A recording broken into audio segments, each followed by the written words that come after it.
What's one of the most solid ways to grow your business, whether it's a side gig or full-time business? As part of our financial independence series and your own Wealth Builders Pyramid, we've been advising people for years to start their own side gig. And today we're sharing one of the key ways to growing those businesses. It's email. And no, it's not 2008, 2000 late.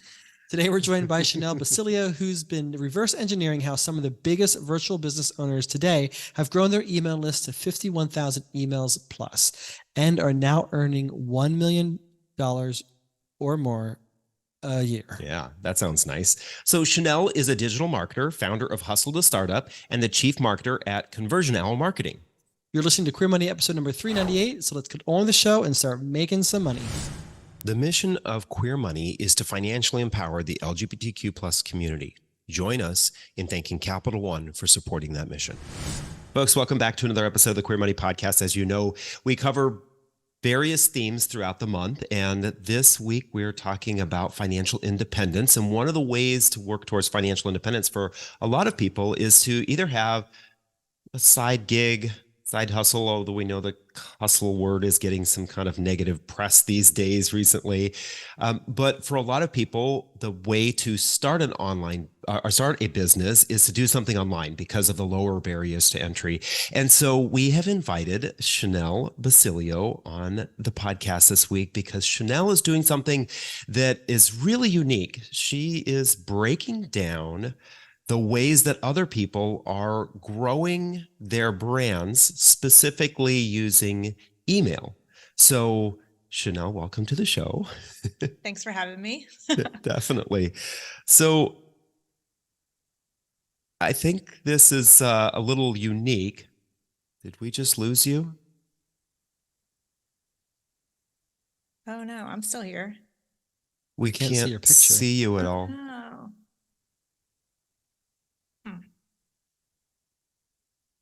Now we see your still picture.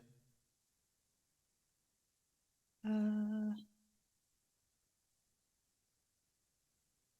camera turned off for some reason.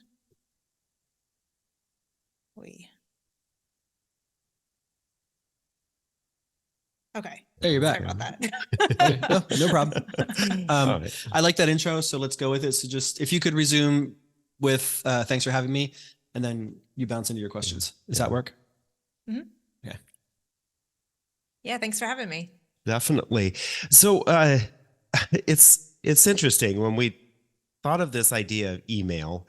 Of course, the first thing that kind of came to our mind isn't email is so old-fashioned these days, right?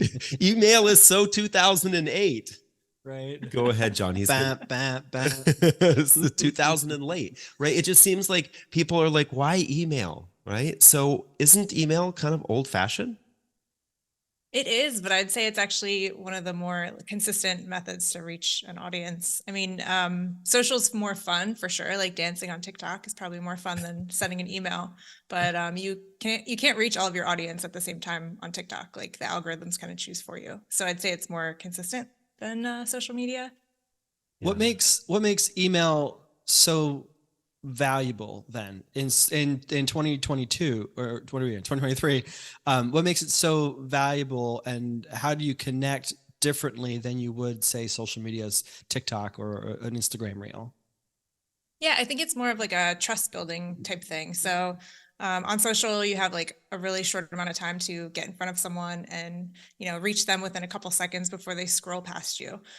With email, like as long as they open the email, you're kind of in their inbox and they're reading what you're having to say. And it's just more consistent.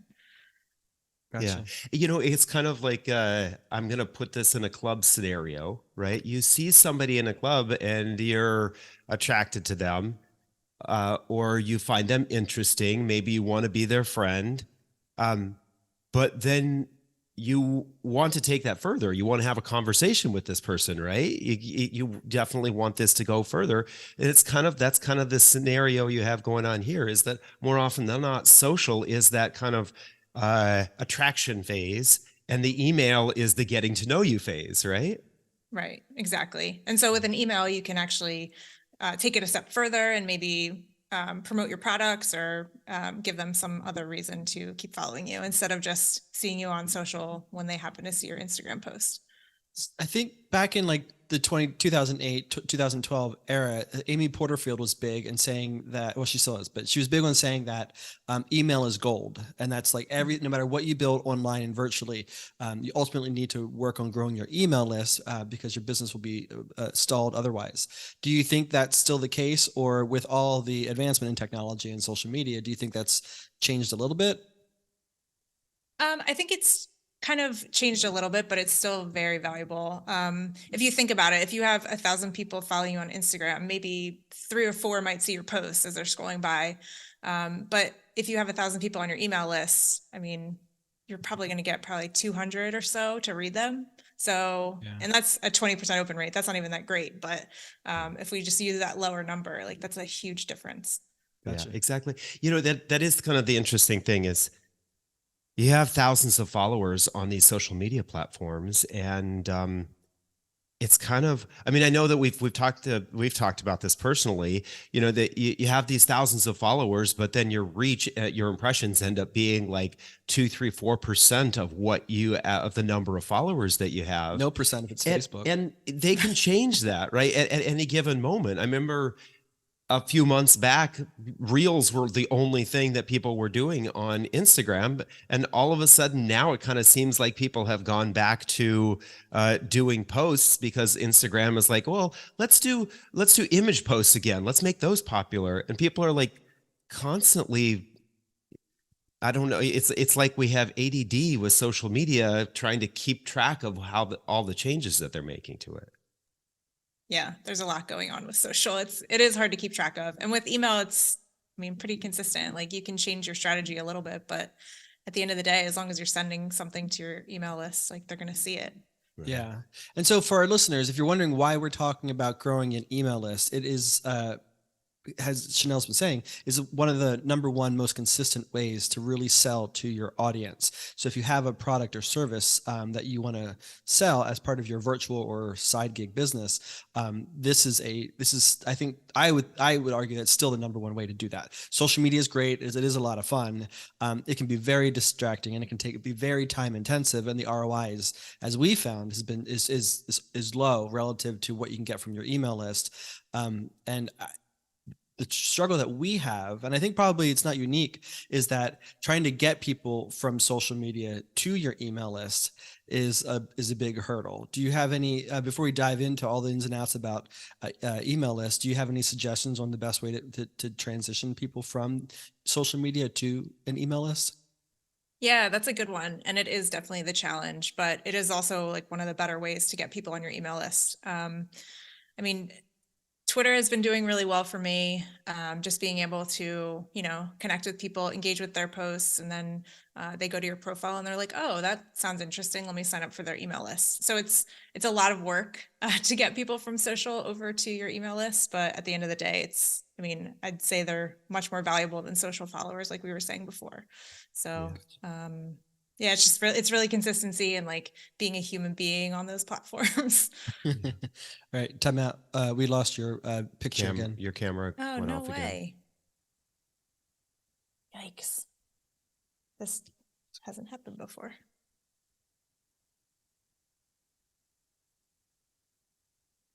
There we go. There you go. I don't know why it's doing that. Sorry, guys. That's okay. So I think that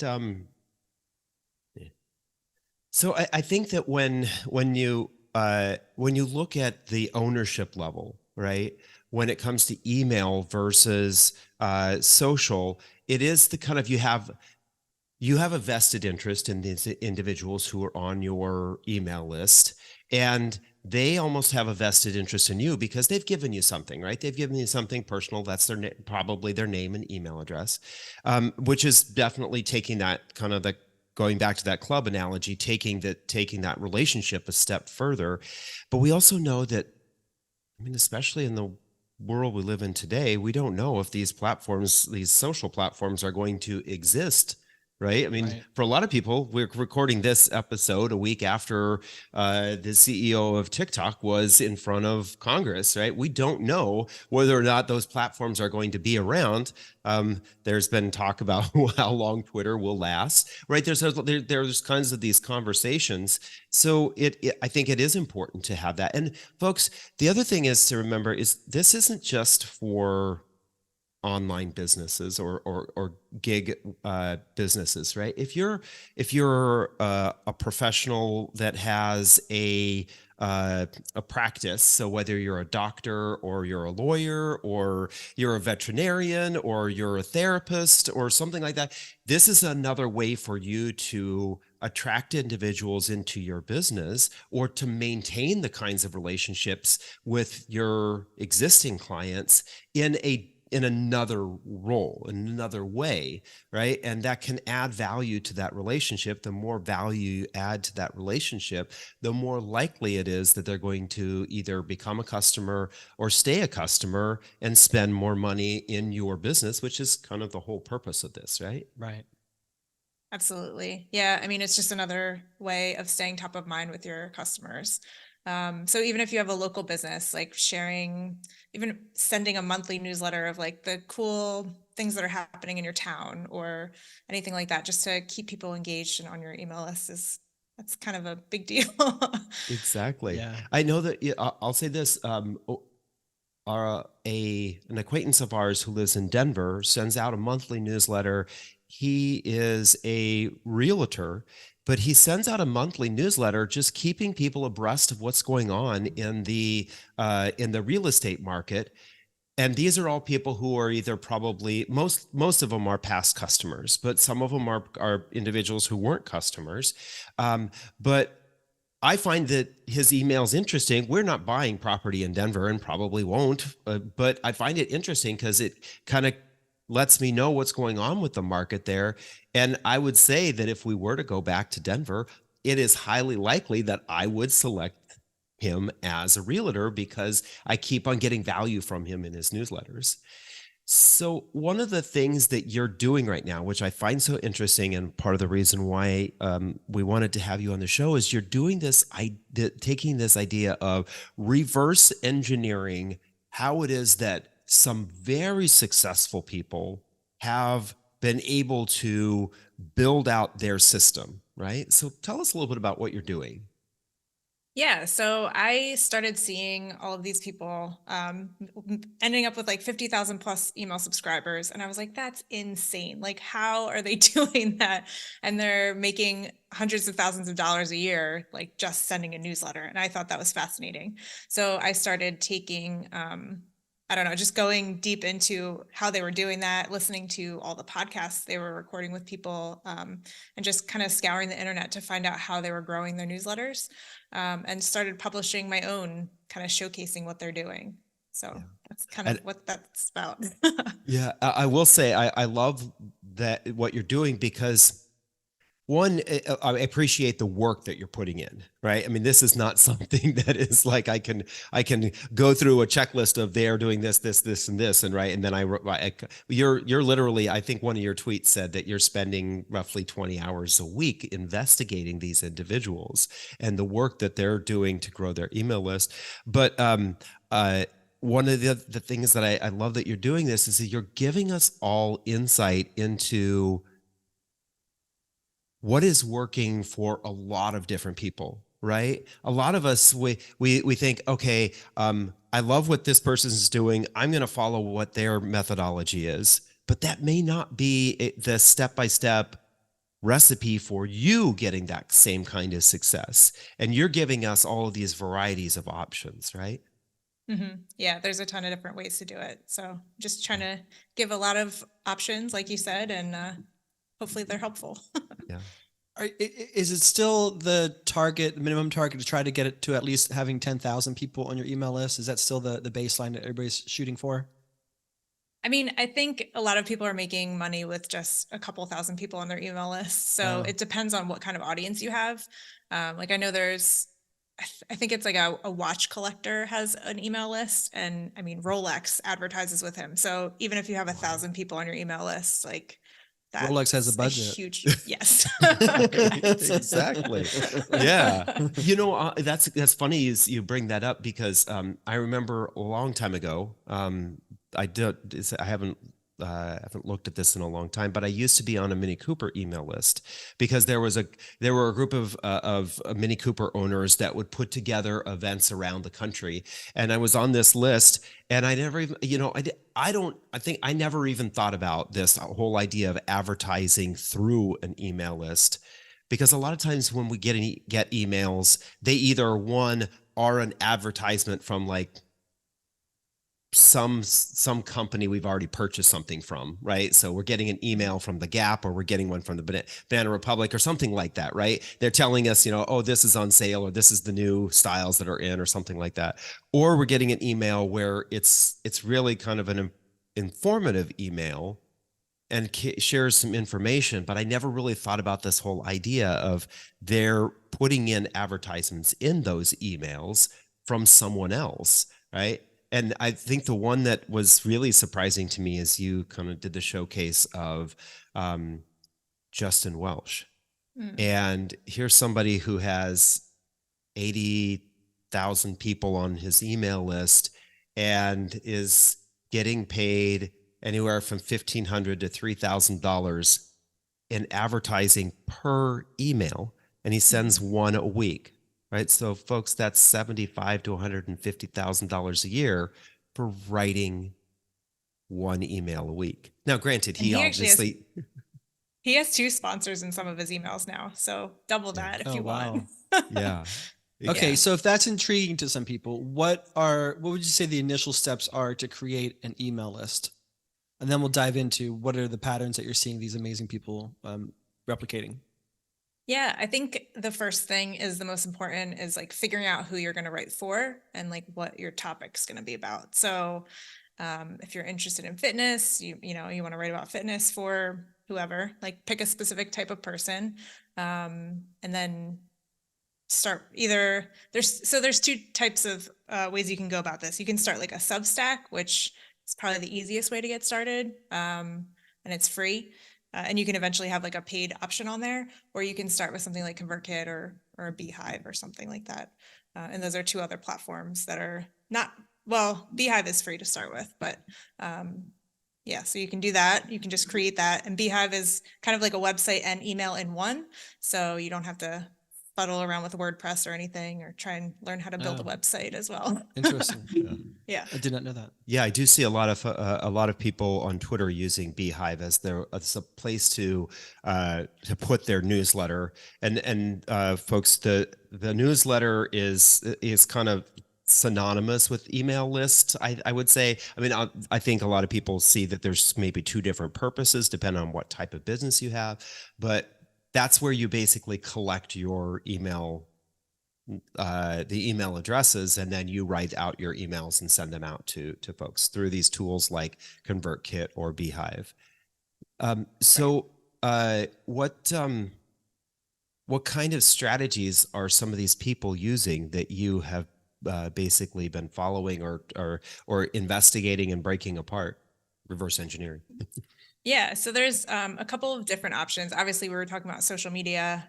You can kind of put your link in your bio and say like, hey, sign up for my newsletter here, and then start engaging with other people's posts. Social media is a good way, but it also takes a lot of work. Another really good option is cross promotion. So like taking the fitness example, if you were to find somebody else with a health and wellness type blog or health and wellness type newsletter, you guys could like share links and like shout each other out in your newsletter. So that can be good because you're getting in front of somebody who has already built an audience. So I really like that. And it's been working for me as well, doing those cross promotions. Nice. Yeah. I mean, if you have the money and you have a specific newsletter you want to get in front of, you could always be on the other side of that sponsor slot and pay to be in their newsletter. Those usually do pretty well as long as you're picking the right audience and it's a relevant type of audience, for lack of a better term. Right, exactly. Tired of all the credit card offers you get from your current credit scoring app? Download CreditWise by Capital One today to avoid them. Yeah, I would say, let's just kind of use this as an example. If you're maybe a dog groomer, you have a dog grooming business, connecting with the local veterinarians in your area. Do they have email lists? Can you sponsor their email list to put an advertisement for your service or your email, your newsletter in theirs? And then you start to get those kinds. So that's kind of an example of what you're talking about with this, either cross promotion or actual paying to be in someone else's newsletter. Right. Yeah. And on the same token, like for dog walker, that example, you're in a specific city. So say New York, or I guess we'll go, I don't know, Philadelphia, since it's a little smaller. You could look for local Philadelphia email newsletters and try and buy a slot in there, or collaborate with them in some way. So when you're seeing people do this, how are they making money with this? How are they making money with their email list? So let's just say I've done the work and I have a following and I've got 2,500 people on my email list, but I just don't know how to make money off of it. What are you seeing creators do, and how are they monetizing this? Yeah, so there's a bunch of different ways you can monetize a newsletter. Again, if you have a newsletter and you're selling a service on the back end, like that could be one way to monetize it. You're creating this asset and sending it to people, and they hire you to be their dog walker. If you're just writing a newsletter that's based on, I don't know, local news in your area, you could, like we were talking about, get a sponsor. It could be a larger news outlet that wants to get in front of your audience. Or it could be based on the topic. So if you're writing news about dogs, maybe there's Chewy wants to sponsor you, or something like that. So those are two big ones. And then in addition to that, you could sell like your own digital product or course. That's kind of like the Justin Welsh example. He's making like millions of dollars a year on selling his $150 courses. And he's talking about how to grow on LinkedIn. So it's just, I don't know, small products, but if you have the volume, it could get really big. Well, and that's the thing that you just kind of alluded to, that you can actually monetize multiple ways. So you don't have to rely on just one strategy when you're growing your email list. Yeah. Which is kind of nice. Yeah. When you did the breakdown of Justin Welsh, I did look at the kind of the different ways that he was making money. And you're right. I mean, folks, he has an email list of 85,000 people.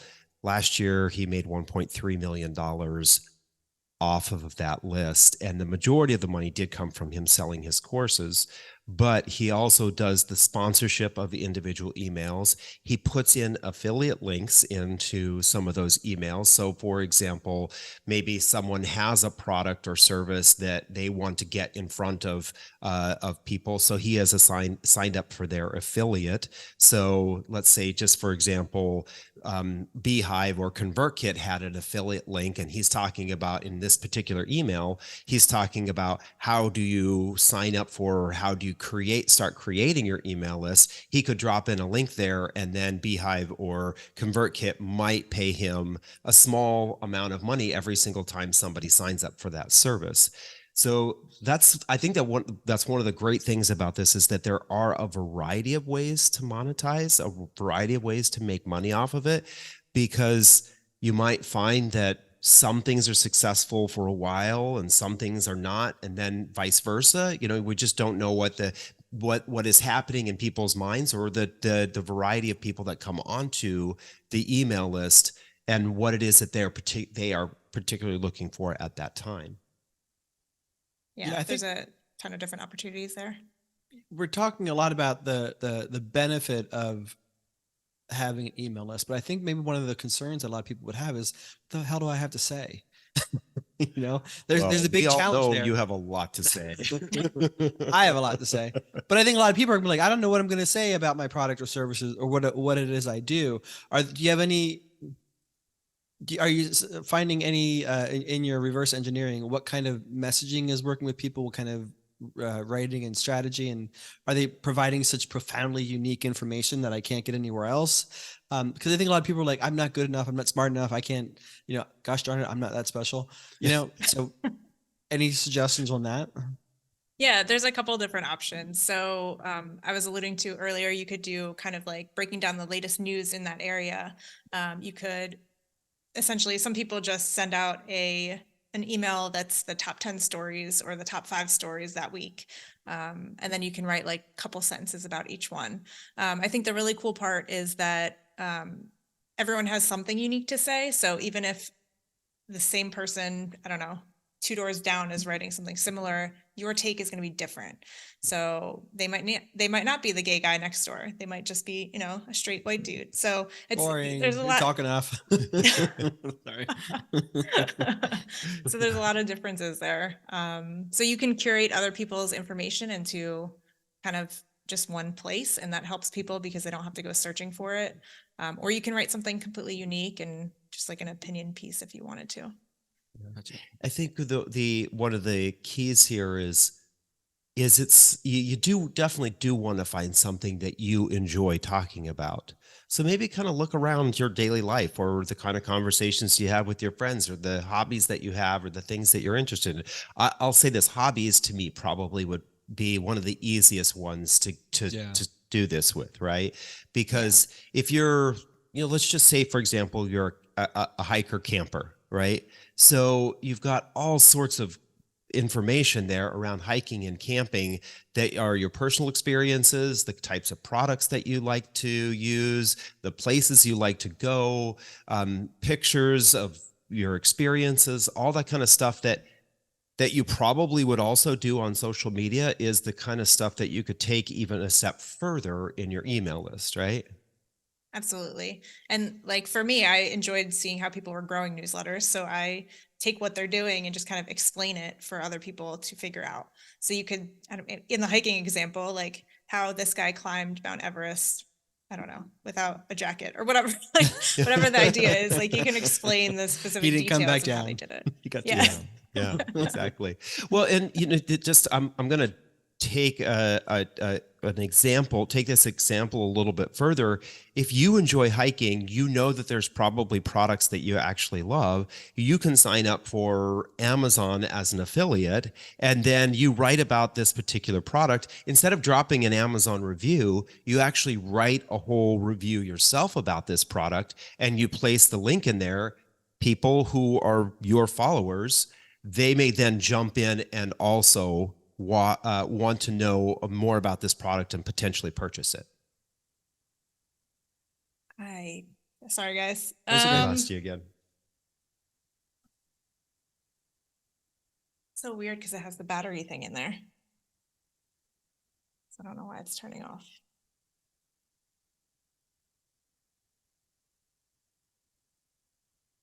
Oh, is it because maybe it thinks like it's going to sleep? I don't know, maybe. Do you have a separate camera? Yeah. It's not a webcam, it's a camera. It's a camera. Yeah. We are just now starting to do that. We aren't just starting to do that. It's been sitting there for 3 weeks. We haven't actually connected it at all yet. In part because I don't know how to set it up. So I've got to take some time to figure it all out. So when your picture's there, it's good. Thank you. Yeah. It just stops working. I don't know why. All right. I have a question. Do you want to go next or do you want to? You have a question? Mm-hmm. Go ahead. So you've given us a little bit of what the common trends are that people are doing to monetize and to grow their email list. What are some of the sort of off the wall strategies that you've seen people do to grow their email list? Anything out there that's like groundbreaking, profound that you never would have thought of? I'm trying to think. A lot of them, I would say the best ones are getting in front of other people's audiences. That's a good question. And if there's not, then there's not. But yeah, I'm just trying to. They may be very unique to those of us who are not aware of them, but you probably have experienced these. Yeah, right? you've been watching them these, all. and you're like, oh, this is another one of these people doing this, right? But so let me ask you, how would you suggest someone? Lost your picture again. I think it's overheating here. It just said that.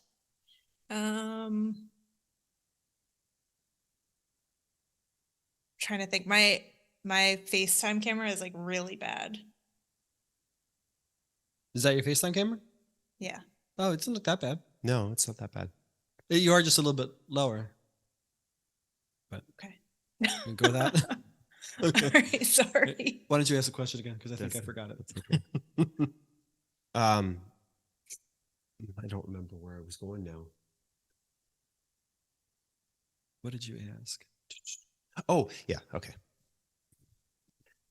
So you kind of mentioned this whole idea of using or connecting with other people to kind of exchange audiences.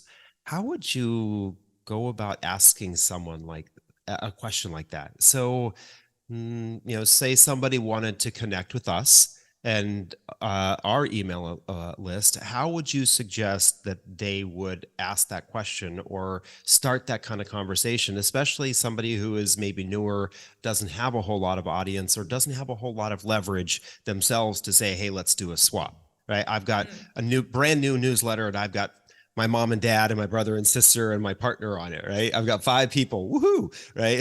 So how do I go about leveraging or using using this as an opportunity to grow mine? Yeah, I think a good place to start is kind of figuring out if that person is on social media and kind of start liking and engaging with their posts. Once somebody sees that you're kind of like actually interested and you're not just sending them a random cold email, I think you're going to have a better opportunity to actually get in front of them. And then a couple of ways that you can kind of, if somebody has a bigger audience than you do, you can always send them like, hey, I only have 100 people on my email list, but 75% of them open it and they're really engaged. You can offer to showcase their newsletter in yours multiple times. So if they have 1,000 people and you only have 100, you could say like, hey, I'll put yours in my newsletter 3 times, like spanned out across a couple of weeks. So those are some options too if you have a small newsletter. Other than that, you can also, there's a tool called Lettergrowth. My friend Paul built it. It's kind of a website where people go and they sign up to do these cross promotions with other newsletters. So it might be more focused on like business and marketing type of stuff, but it's growing all the time. And I think there's like 350 newsletters on there that are looking to do cross promotions. Nice. That's cool. Yeah. Yeah, that's good. Great. So, we're the Queer Money podcast. So oftentimes we kind of try to find the LGBT angle to this. Do you think that there is anything different or unique about how LGBT people might use a newsletter, or how they might connect with others, or the kinds of content that they might put out there? I don't think so. I think the only thing that might actually be an advantage is like if you find other LGBT people with newsletters, like that's almost an in for you to say like, hey, let's work together here and cross promote. You can also, like, I was on Substack earlier, and you can search in the search bar and type in like LGBT or that kind of thing and find people who are in that niche, if you will, and see if it would be a good fit there. Nice. Yeah. And I think that the nice thing is that we do have some polarizing topics, right? That when it comes to LGBT politics affecting the LGBT community, those kinds of things that I think our community is very much interested in and learning and reading more about. So I think that you may find that there are some people out there that have very strong newsletter open rates and followers because of the kind of content. Or, I'm just going to throw this out there. I bet you there's probably a couple of people who have newsletters about Drag Race or about RuPaul and the drag community, right? I mean, so there's some pretty strong, we have some pretty strong topics that our community is very, very interested in. And so take advantage of, like you said, finding other people who may be in that space, and then seeing how you can either cross promote or support each other, or if it comes down to it, how you can sponsor their newsletter. Exactly. Yeah. Before we wrap up, are there any mistakes that you see people, what are the biggest mistakes that you've seen people make with trying to grow their email list or even to monetize it? Anything, any patterns out there? I think one of the things that would be a mistake is if you're trying to build a newsletter just to make money off of it, that's probably going to happen, but you have to be consistent with it. Like the people that are making money from this stuff have been sending emails regularly for months, if not years. Because if your audience doesn't trust that you're going to be there in 3 months, 6 months, like they're not going to stick around. And you're going to have a harder time finding like sponsors or people sharing your newsletter and that kind of thing. So, I mean, as long as you're building in that trust and that consistency, I think that's a big one. Yeah, that's the main one that I'm seeing. Like most people that stick around for 2 to 3 years are going to eventually find success with this. Yeah, exactly. I think it's kind of similar with posting on social media. Same thing with creating a podcast. I don't know how many podcasts, especially LGBT podcasts, I've seen out there that are inconsistent as to how frequently or when they post, or they created the podcast and it has 6 to 12 episodes and then they just completely stopped. Right. And so you are playing the long game here, right? Mm-hmm. The person that we were talking about or previously, Justin Welsh, I think he started from scratch basically about 3 years ago. Right. Yeah. So if the idea of making $1.5 million a year sounds appealing to you, you may have to be thinking about this as something that's going to take you a little bit of time to build up to. Right. As with anything, right? If you're going to make money from it. Yeah. Yeah. There's no lottery winners in the business world. I mean, Unfortunately not. Yeah. Granted, I will say that, every once in a while, some sort of particular product or service comes along and it blows up pretty quickly. Like ChatGPT, right? I mean, all of a sudden within 10 months, they've gone to be one of the biggest services that are being used out there right now, worth billions of dollars. But their team also started in 2014. They just have now been bringing it to. Yeah, they're not an overnight success. That's true. Right. That's been a long night. Well, that's a great question then. Are you seeing anybody succeeding using ChatGPT with their email list, at least with the writing portion of it anyway? Yeah, I mean, I use it sometimes just to like, if I'm writing something and it doesn't sound right to me, I'll say like, rewrite this and just see what it comes up with. Most of the time I don't use it, but it'll give me like a different idea of what to use. Or sometimes I'm pulling information off of a website and it's easier for me to just like copy it, throw it into there and say, put this into a table, and it does it. So. Oh, nice. Oh, nice. Yeah. That's cool. Awesome. Oh, awesome. Great. So how can our listeners and viewers connect with you if they want to get on your email list and learn more about how you're reverse engineering people growing their email list and monetizing them? So meta, isn't it? I know, right?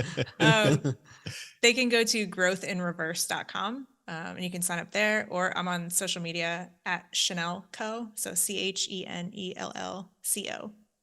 Oh, that's cool. It's good. It's cool that you nabbed that. I feel like that probably would have been taken pretty quickly.